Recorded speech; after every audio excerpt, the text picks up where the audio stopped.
The master is the okay.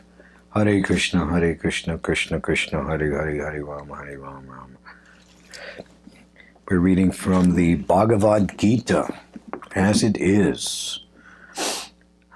Translations and commentaries, purports by His Divine Grace, Srila A.C. Bhaktivedanta Swami Srila Prabhupada. Hare Krishna. We're reading the 18th chapter, which is called the Perfection of Renunciation, and we're reading verse number 13. This is Krishna speaking to Arjuna. O mighty armed Arjuna, according to the Vedanta, there are 5 causes for the accomplishment of all action. Now learn of these from me. Please repeat. O mighty armed Arjuna. According to the Vedanta, there are 5 causes for the accomplishment of all action.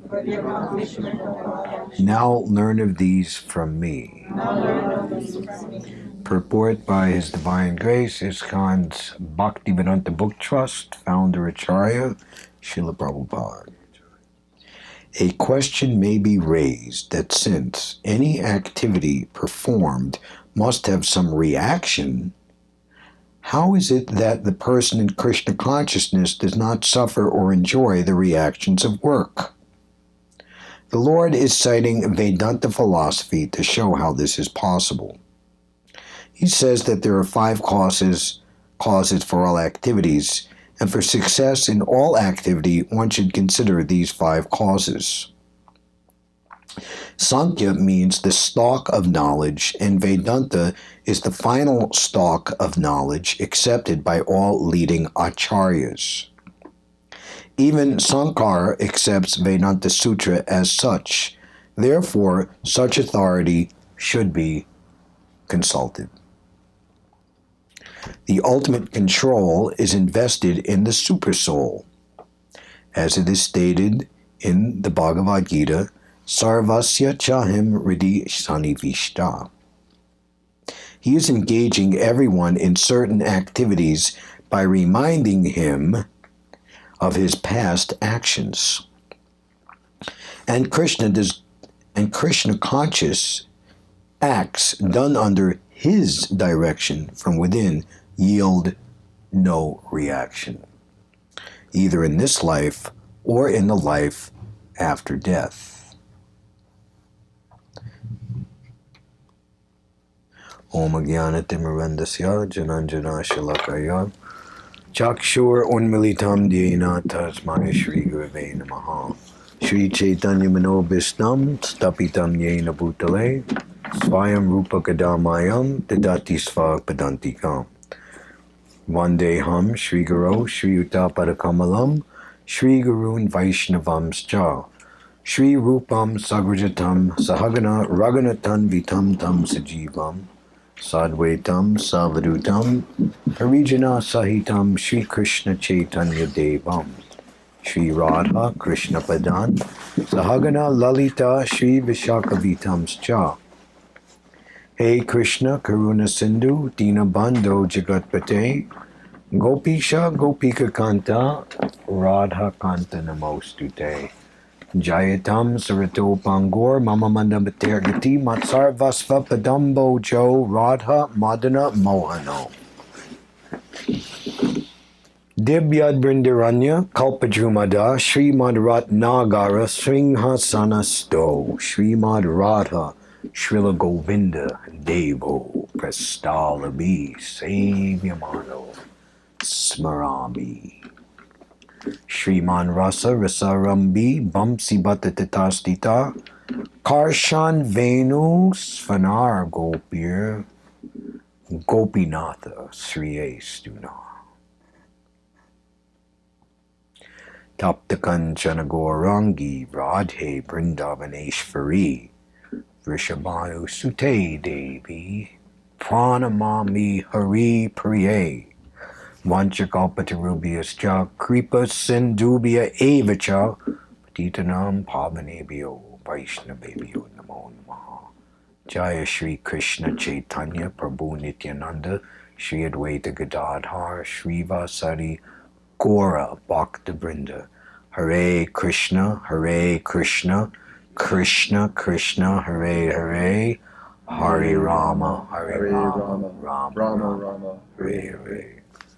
Nama Om Vishnu Padaya, Krishna Prastaya Bhutale, Shri Mate Bhakti Vedanta, Swami Niti Namane. I offer my respectful obeisances unto His Divine Grace, Srila A.C. Bhaktivedanta Swami Srila Prabhupada, who is very dear to Lord Krishna on this earth, having taken shelter at the feet of the Transcendental Lord.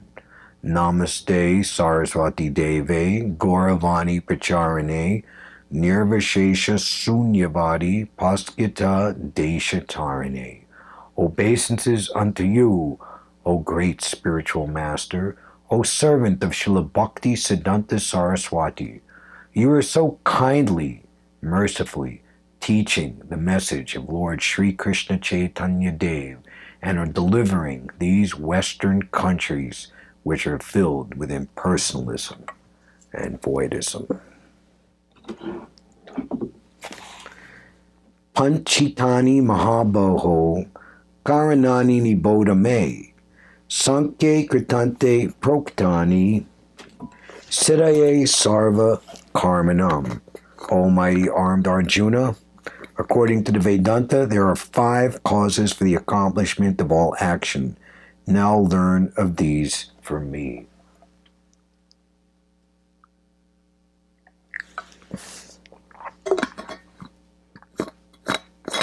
So, in previous verses, the question, how can one be free from reaction to activities?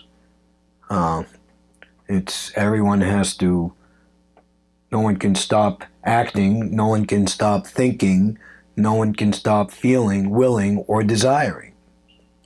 So, the question,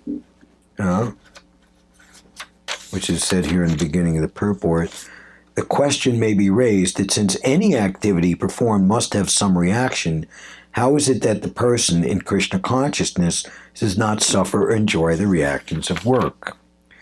And Krishna makes that clear in the previous verse, number 12, we heard last time. Those who are,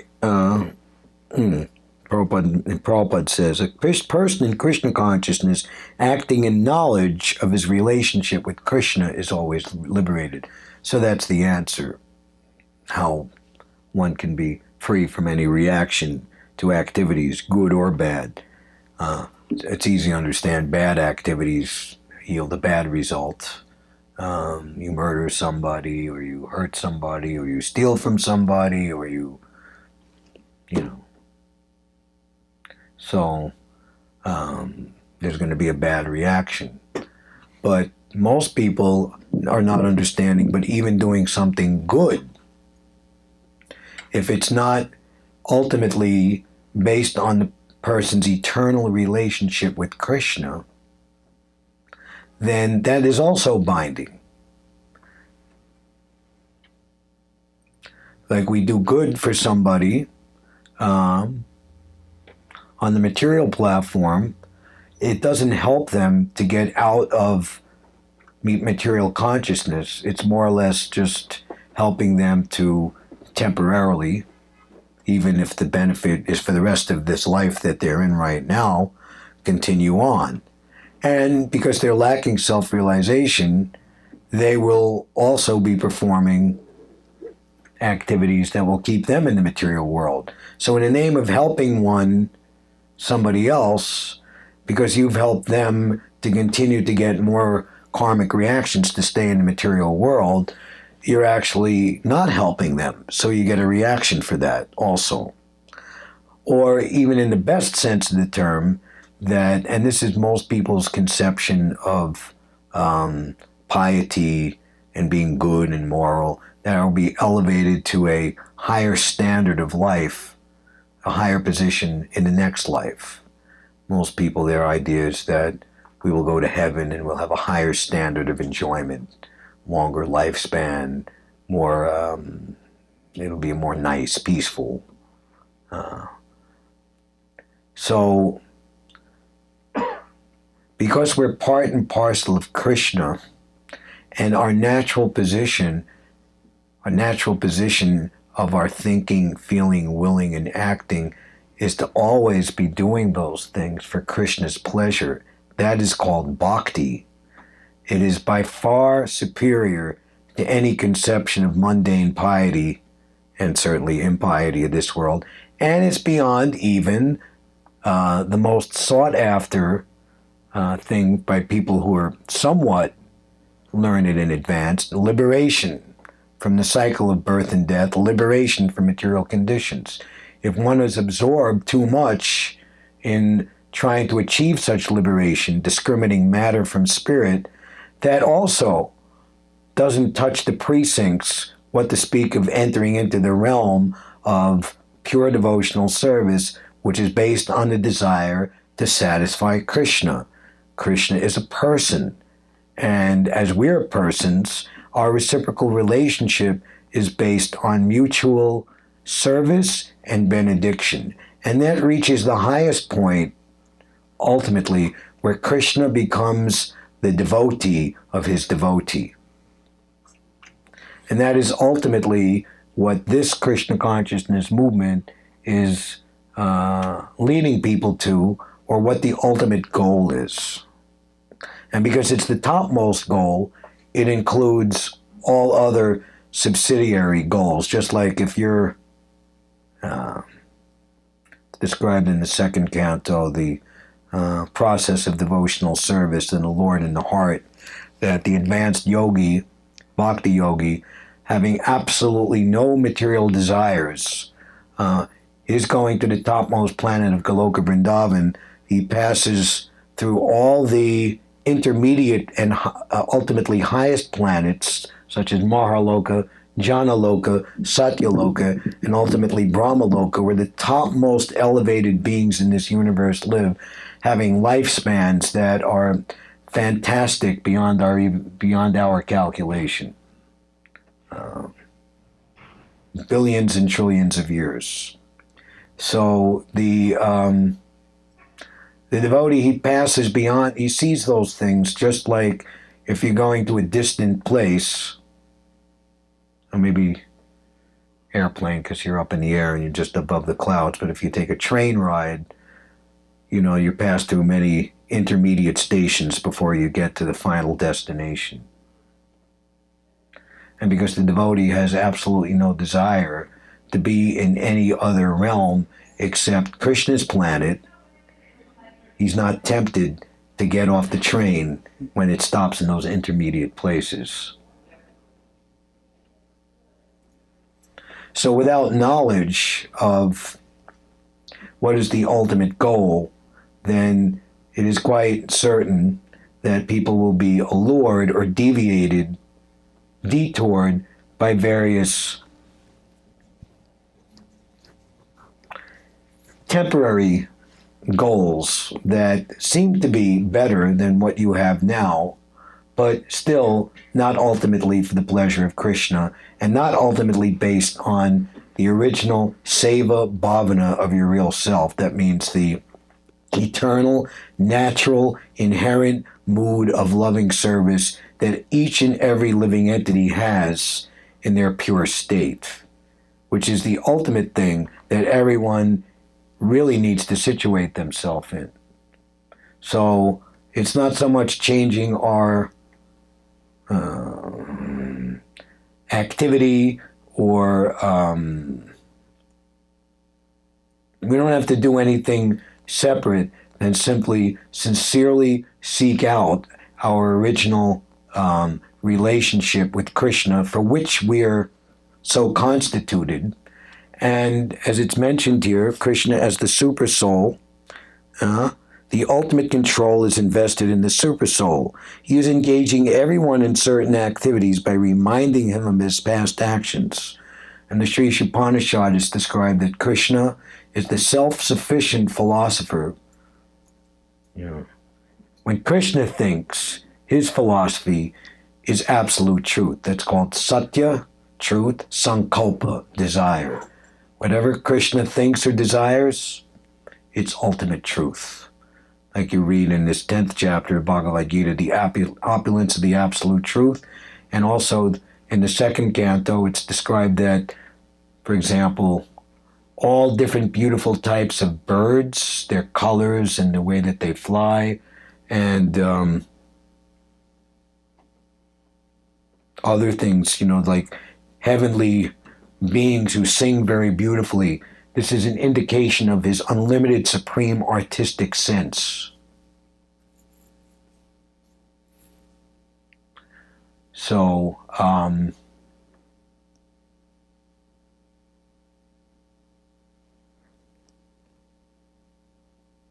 he is fulfilling everyone's desire since time immemorial.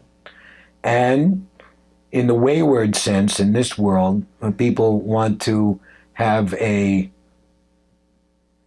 they want to try to enjoy, or they want to try, it's basically what it comes down to. This material world is a playpen. Try to play God. Instead of serving Krishna and his divine internal spiritual energy, Radha and Krishna, Radharani is the ultimate feminine counterpart of Krishna. She is the supreme female personality. Krishna is the supreme male, the supreme Purusha, the supreme husband, the supreme lover, the supreme enjoyer. And service to the divine couple, Shri Radha and Krishna, of which this Hare Krishna Maha Mantra is the direct worship in adoring love of the supreme absolute truth. Then we have this imitation world where we have imitation Radha and Krishna. That is why in any bona fide attempt to reach God, there must be a standard program to control, regulate, and ultimately eliminate for good and for all sex desire. Because this sex desire, attraction between man and woman on the material platform is just bodies and minds being attracted on the temporary karmic illusory platform. It leads to repeated birth and death and bondage in this material world and reincarnation in so many different species of life. It's not there's human beings are attracted, dogs are attracted, birds are attracted. There's always, right? All the way through. So, pure devotional service, the change in heart, means to realize that I am actually,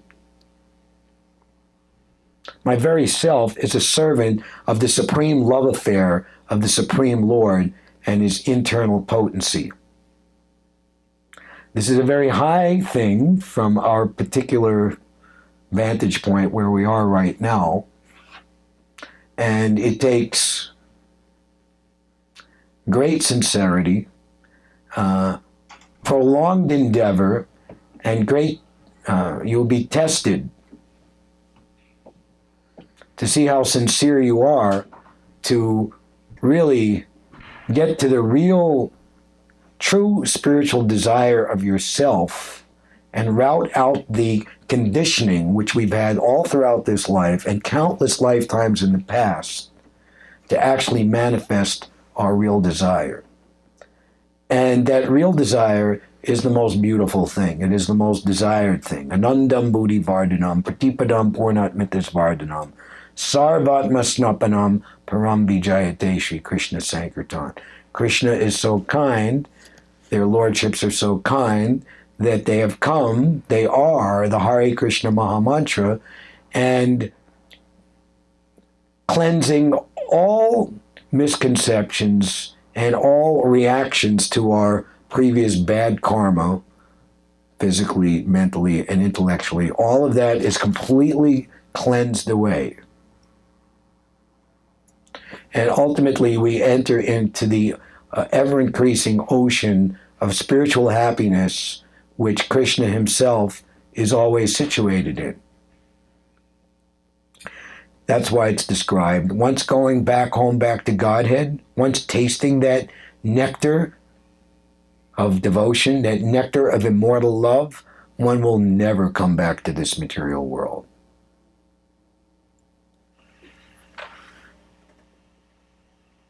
So, Krishna conscious acts done under Krishna's direction from within yield no reaction either in this life or the life after death. That's real no reaction, because you're done here. There's no reason to be here. But ultimately, the topmost reason to be here is to help other people, other living entities. And that is the symptom of a true devotee in this world, that he or she spends his whole time and energy, or as much as they possibly can, in furthering the mission of Krishna, which is to distribute the knowledge and facility of love of Krishna as much as possible. And this has actually been recommended by our Acharya Parampara. By the mercy of Krishna, one comes in contact with a bona fide spiritual master or teacher or guru. One, in our present condition, we cannot approach Krishna directly. We're too much materially contaminated. But the spiritual master is understood to be the mercy incarnation, mercy manifestation of Krishna, and he comes amongst us, and he can actually engage us practically, factually, solidly in activities, thought, and intellectual thinking that is pleasing to Krishna. And when Krishna sees that you're pleasing his pure devotee servant, then he automatically becomes pleased. So by the mercy of Krishna, one gets guru, and by the mercy of guru, one gets Krishna.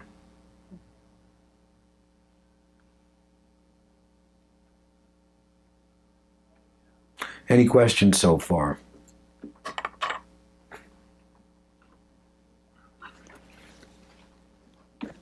Yeah. I'm just wondering, you spoke earlier about liberation.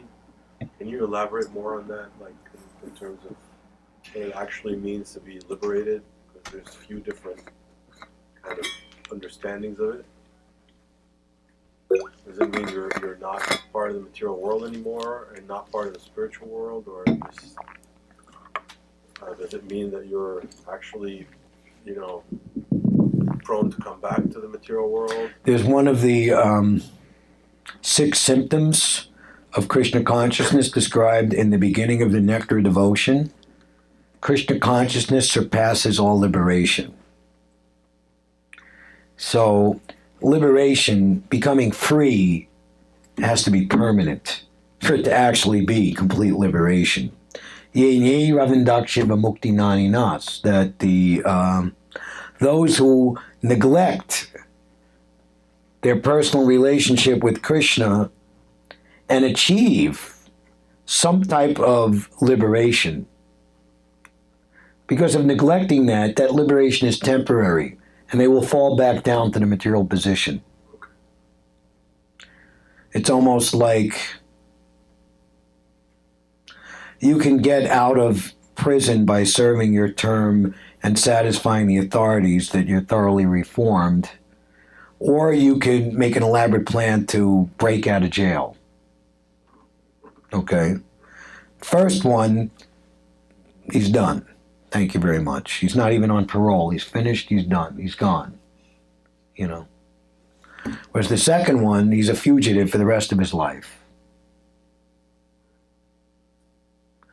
So, and actually the idea, just like someone who tries to break out of prison, maybe they write a book on it and they want to distribute it to other prisoners, or, or they make a movie, Escape from Alcatraz. Oh, this is how he did it, So it's like he's giving,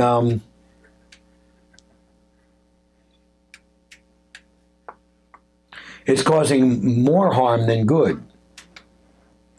Or the idea, there's different philosophies, extinguish your personality or extinguish your desires, because material desires, and the only kind of desires are material desires, they get you into so much trouble.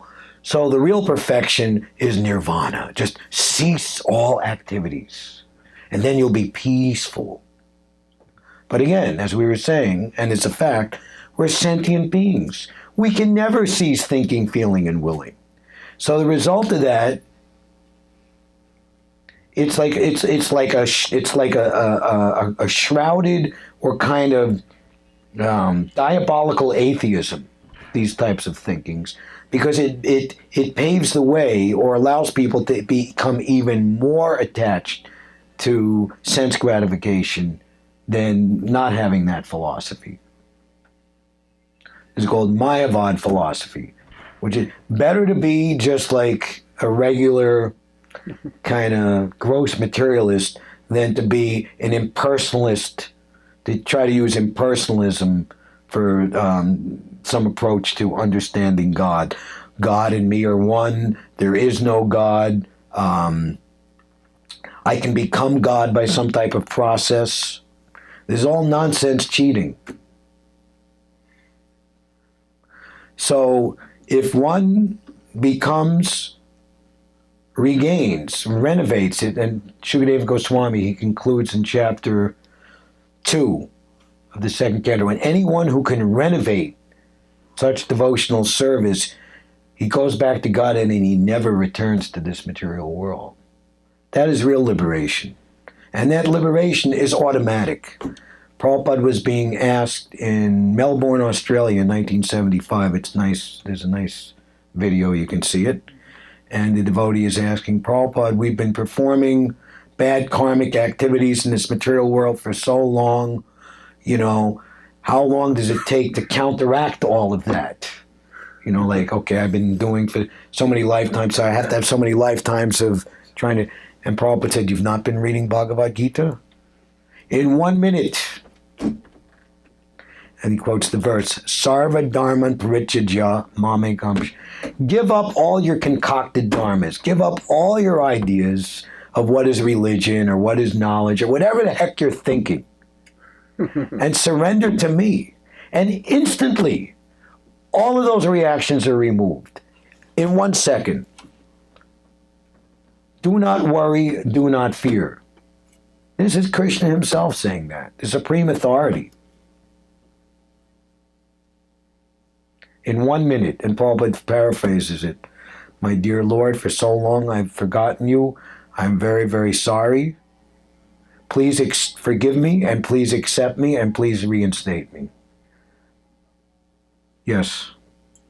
I'm just curious, like, you were talking about the nirvanic perception of enlightenment. Yeah. I'm just wondering, in like countries where Buddhism is the primary religion, does that mean that those people are incapable of achieving enlightenment, or do they need to become like Vedic enlightened, or is there like some path that they can follow to become enlightened through their own tradition? See, ultimately, because everyone's identity is a devotee of Krishna. So the element of bhakti, or the urge of the soul to please Krishna, is there. And what to speak of Buddhism, all the other religions also. You see, in some Buddhist temples, they have a deity of Buddha.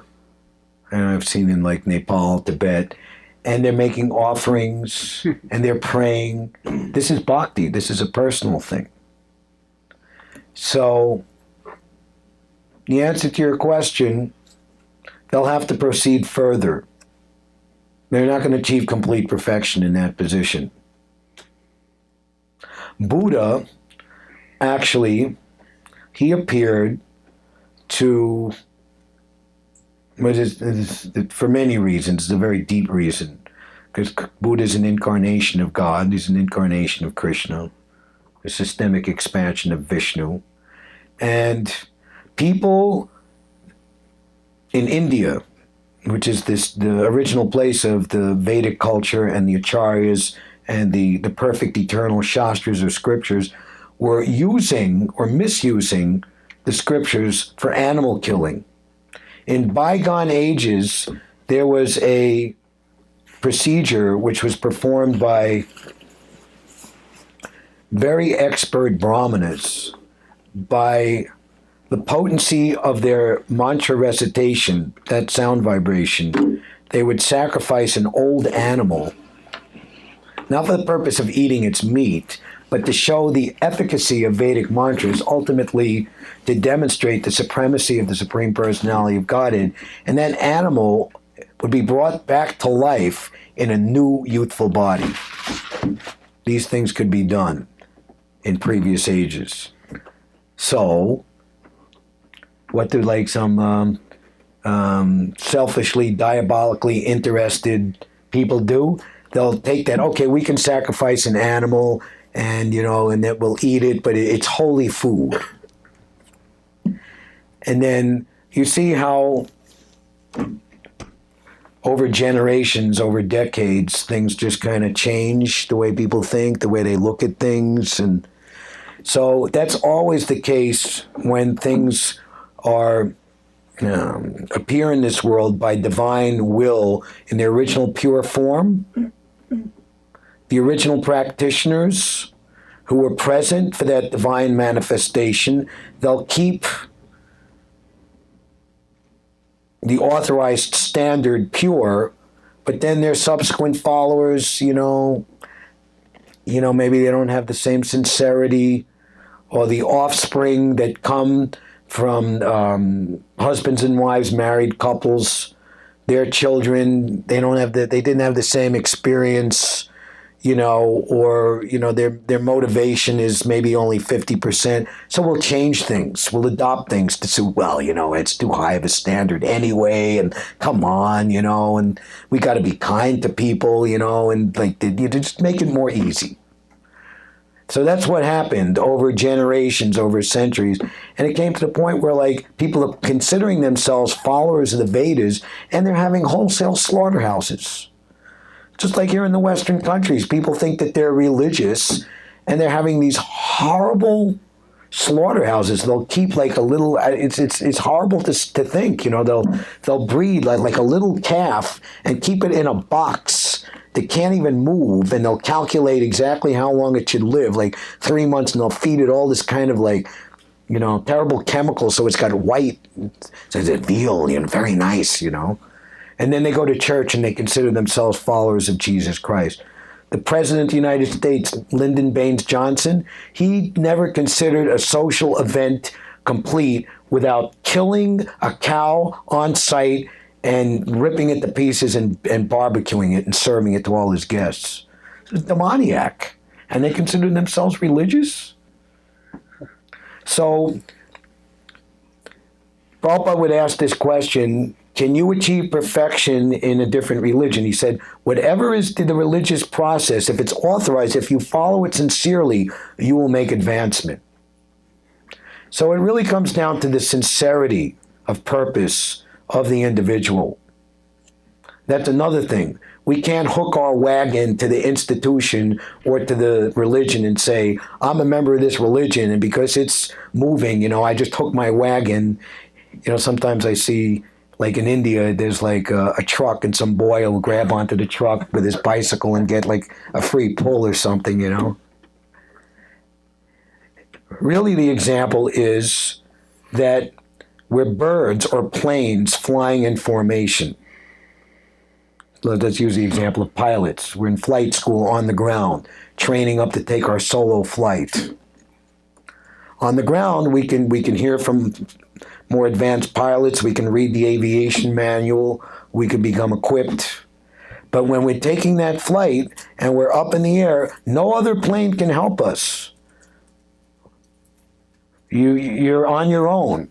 And by the strength of your knowledge, your austerity, your renunciation from matter, and your ultimate sincerity of practice throughout your life, by the strength of those things, you can transcend this material world and achieve the final destination. So that's how I would answer that question. There's sincere and insincere people everywhere. So, because Krishna is in everyone's heart, it's not because one is a Buddhist or a Muslim or this or that. Krishna is not in their heart. He's detecting their sincerity. And yeyatamam prapadyante, as they surrender unto me or as they desire me, I give them more intelligence to come to me. So, an actual devotee is a spiritual geologist. He can detect that gold, even if it's buried under so much substratum of other things. A pure devotee is not bewildered or he's not enamored by the external body or mind, the subtle mind of another person. He sees everyone equally, no matter what their material body or mind is. Srila Prabhupada was on that platform, big time. And he, not only on that platform, but he was confidentially invested with Ladini Shakti potency, which is very confidentially stored potency from Krishna. Nam Namakari Bahuda Nija Sharva Shaktis. Just like any ordinary person, I have many different aspects to myself, and I can reveal or disclose them as I like to whomever. So Krishna has unlimited potencies. The potency to distribute transcendental ecstatic love for himself is only invested in a very confidential devotee. So you talk to many people who became Prabhupada's disciples or have had Prabhupada's association, and again they say, he looked right through me and he could see all of my previous lifetimes. And he could actually see who I ultimately am underneath it and make me realize it just by a glance. And people would be experiencing like ecstatic spiritual emotions which have no mundane counterpart at all. It's like if you're walking around and $15 an hour, minimum wage is here. Hooray! Okay, this is a mundane example, but say all of a sudden you're a multi-trillionaire.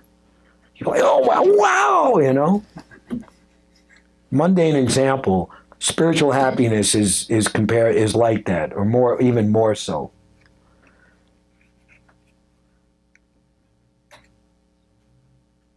So no one is barred. No one is more advantageous than others.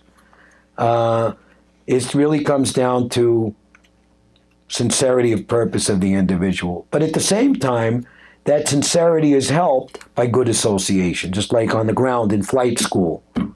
If you're with good people, they study good. Is it like here at the Lower East Side? You're with a bunch of people who want to go out, carousing and drinking, and then you'll not study and you'll fail, It's like they have NYU smack in the middle of this. Must be a tough place to go to school and get good grades, right? I don't know. Better to have the school out in the country or something where there's nothing happening, right? So good association. A man is known by the company that he keeps. It's described by Madhvacharya, a very powerful acharya. He lived in the 11th century, 1000 AD. And he said that an exalted Mahabhagavat, that's a devotee on the topmost platform, because he's so thoroughly Krishna conscious, he's his own good association, because Krishna is always with him. So we should make ourselves good association for ourselves. And then that's actually the best thing you can do for somebody, for others also. Because then when you give them your good association, you're giving them the best of yourself. And if everybody is like that, no more envy, hostility, hatred, but then that's real. That is the spiritual world. That's the verse that you were saying today. Machitama gata prana bodhayantas parasparam gatayan chastiyant. I forgot the verse. I got to go back to bodhayantas. Gatayan chastamam nityam tushyanti. Tushta. Great satisfaction. Tushanti cha ramanti. Pleasure. The thoughts of my pure devotees, they dwell in me. Okay, this is describing your individual relationship. Each of us has our time with Krishna privately. Krishna wants that. We need our private time. This is me time. But it's me and Krishna time. Then, at a certain point, Krishna wants us all to come together and have a huge utsav or festival together. Their lives, and then in the festival, they derive great satisfaction and bliss in enlightening. Enlighten. I'm going to light you up with liquid mellows, and you're going to shine in auras and colors and effulgences, and you're going to be beautiful, right? Enlightenment. Enlighten one another and conversing in ecstasy about me. That is the ultimate goal of life. Anything else? Yes. I was thinking about what you said about liberation, and I was wondering if liberation is something that you can attain and never lose, or you always have it, just like with spiritual advancement, like whatever endeavors. Like I was told that like whatever you do, you never lose it. Like in terms of your spiritual endeavors, is liberation something that you attain and keep forever, or can you lose it? There's the example of Maharaj Bharta. He achieved bhava. Bhava is the preliminary stage to full-fledged love of Godhead. That is likened unto having your feet in the material world, but your eyes in the spiritual world. It's the preliminary emotional state of fully rarefied prema, which actually awards you Vastu Siddhi. Vastu Siddhi means the actual substance of your spiritual body. So he made the mistake. There's a symptom of spiritual disease called Sahajiaism, and it's a big subject, but basically it's equating or mistaking mundane feelings and emotions as spiritual realization. That's why, what we are presenting here or touching on, it's actually very exalted subject matter. It's not meant to be talked to people who are not trying to practice austerity, people who are trying to actually regulate and control their senses by regulating and ultimately giving up illicit sex, meat eating, gambling, and intoxication, which are the 4 pillars of material life, sinful life.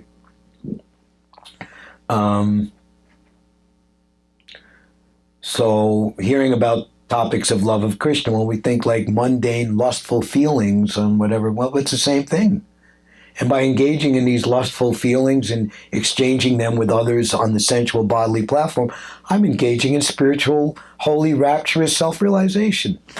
Wonderful. I can have my cake and eat it too. Great. And let's build a whole spiritual society based on that also. And we'll attract other people who are, have that cheating propensity also. And we'll create a whole religion and philosophy based on it. Very, very dangerous. So, that's why it's described that so-called spiritual realization, which ignores the authorized conclusions of the Shastras and the authorized acharyas and pure devotees of the Lord, is simply an unnecessary disturbance in society. That's one thing. So, Maharaj Bharta, he was the king of this entire planet. Actually, India, this whole planet millions of years ago was called Bharatvarsha. And even today, there's reference to holy India as Bharata Bhumi, the holy land of Maharaj Bharta. He was such a great, exalted, pious, saintly king. So at the mature stage of his coming to his elder years, he retired to perform final austerity in preference for going back to Godhead. He gave up his kingly throne. He gave up all of his opulence, and he was living as an ascetic, a hermit in the forest. And there was an occasion where there was a deer who was being chased by a tiger. It was a pregnant deer. And in running away from the tiger, had a miscarriage, but the baby deer came out alive, right? You know, it had such a shock running from the tiger, and the baby deer was born right on the spot and fell down in the river right in front of this Maharaj Partha, and he, oh my goodness, you know, and he picked up the deer, and there's actually the mother died, the mother deer died. So I'm going to take care of this deer, and I'm going to protect it, and you know, the deer is growing up, and then looks at this Maharaj Partha as his mother, his father, his protector, everything, and enters into a relationship, and it got to the point where. You know, to see how some people get so much absorbed with their pets, their pet dogs, they just kind of like lose touch with reality, you know, and they just become overly infatuated with just the animal. And so he by and by forgot his spiritual practices, even and he became slack. And he fell down. He lost that platform of ecstatic love of Godhead on the Bhava platform, and he died in that condition, with the deer licking his face. He was born in his next life as a deer. But because he was so spiritually advanced, he was called what's called Jati Smarana. Jati means birth, Smarana means remembrance. He remembered exactly who he was and the reason why he was in this position in the deer's body. And what did he do in the deer's body? He went to the hermitages of the other sages and just sat silently and listened to their Krishna conscious discourses and understood it clearly. And the sages kind of understood the position of this deer, and they would give him milk and they would feed him. It didn't come overly sentimental. He died in that. He ultimately came to the end of his life in the deer's body, and then was born as this incredibly powerful, self-realized person named Jud Bart, but he kept himself in an external position that people couldn't understand him because he was very afraid of becoming affected by bad association. And you can read of his activities in the 5th canto of the Srimad Bhagavatam, and he ultimately, from that life, he went back home, back to Godhead. So we have to be very careful that we don't want to, whatever spiritual progress we've made, we don't want anything to trip us up or a stumbling block along the way. Now, it's described in the Nectar of Devotion that even if there is some fall down or there is some problem, one simply has to pick oneself up and continue in the process of devotional service, and that is sufficient for one's purification and reinstatement. That's described that as the mystery of the bhakti cult, or the culture of devotional service. So it's described, the kanishta, or the neophyte, because their faith and realization is not completely firm yet, they can be reconvinced or allured by an opposing argument or so-calledly greater attraction. So one has to, and that's why the Madhyam platform, as we were saying, the best and safest position is to become a messenger or a conduit for the mercy or for the message or for the instruction of Krishna to pass through you to others in human society. And it's described that Krishna will give such a personality special protection so that they don't fall down. Somebody who's going to the temple, to the church, and they're just doing their own thing and having their own life. Not so much protection. But for one who's taking risk, it's described that saintly persons almost always invariably take risks or undergo voluntary suffering for the sake of uplifting other living entities. And it's described, such activity constitutes the highest method of worship of the Supreme Personality of Godhead who lives in everyone's heart. Krishna is responsive. Krishna is a person. As you approach me, I will respond accordingly. And as you advance and solidify and secure your position as a Madhyamadikari, then you become Uttamadikari. And on that platform, there's no question of falling down, ever. Any other questions? Yes. Yeah, you touch into the higher and lower and middle planetary systems, like the Brahma Loka. Yes, there's yes. I was just thinking, why is it so hard for astronomy today to kind of like see this Why? order that is clearly stated in the Vedas? There's no in astronomy today. They seem to have no clue of this. It's because they are approaching with an atheistic temperament. The conditioned soul has imperfect senses. What are the four things? Tendency to cheat others, make mistakes, And be an illusion. be an illusion. So only the pure devotee can see everything in right perspective. Others cannot. And what to speak of seeing, those who are not devotees, they'll decry the authorized statements of the revealed scriptures. But they have instruments. They have. So what? You know, a child in the kindergarten box has like a little stethoscope to play doctor, and he's got a telescope, and you know he can see. Wow,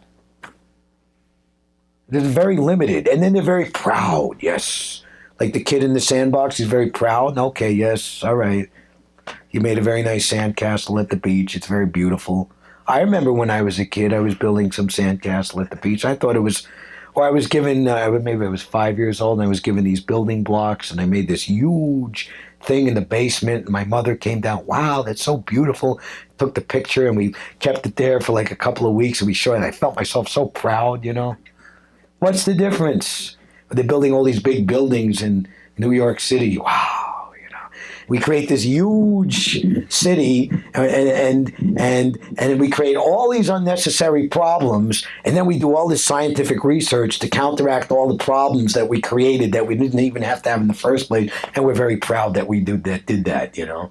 It's all foolishness. And at the time of death, done.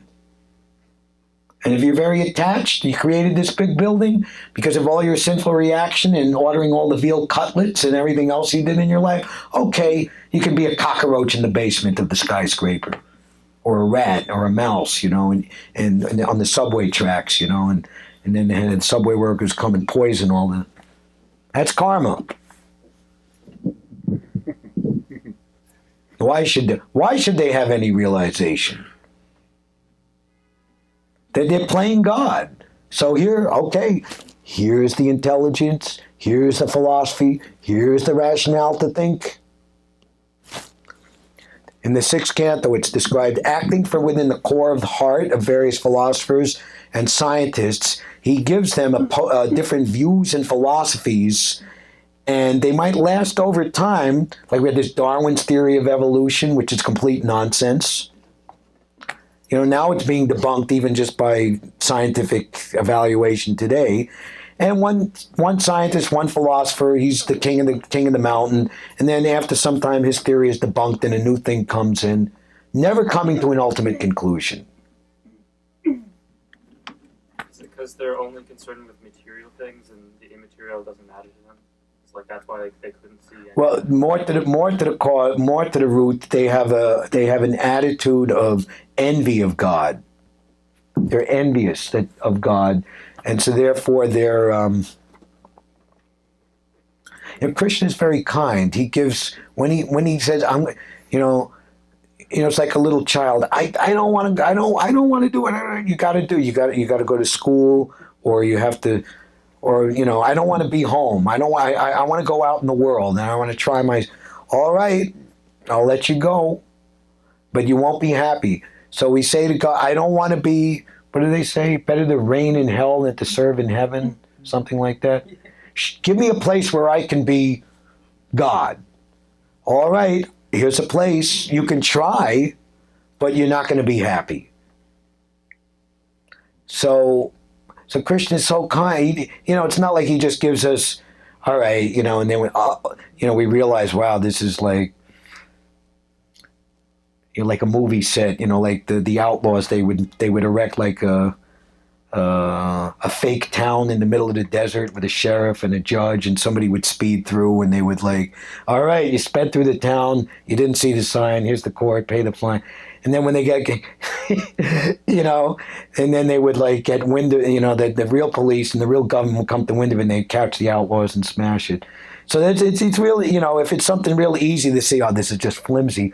But Krishna, he creates this world, it seems so real.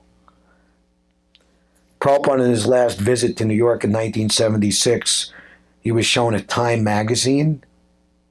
And Prabhupada said, devotees shouldn't read these magazines because it makes the material world seem more real than it actually is. So they really believe it. So Krishna is giving complete facility for total illusion. Again, back to the point that I was making, it requires a great deal of personal sincerity to break through, to break free of all this illusion. But ultimately, this is the most wonderful thing. And this was after Maharaj Yudhishthira, the eldest brother of Arjuna. What's the most wonderful thing in the world? That everyone is going to die, but everyone thinks, I'll be the exception.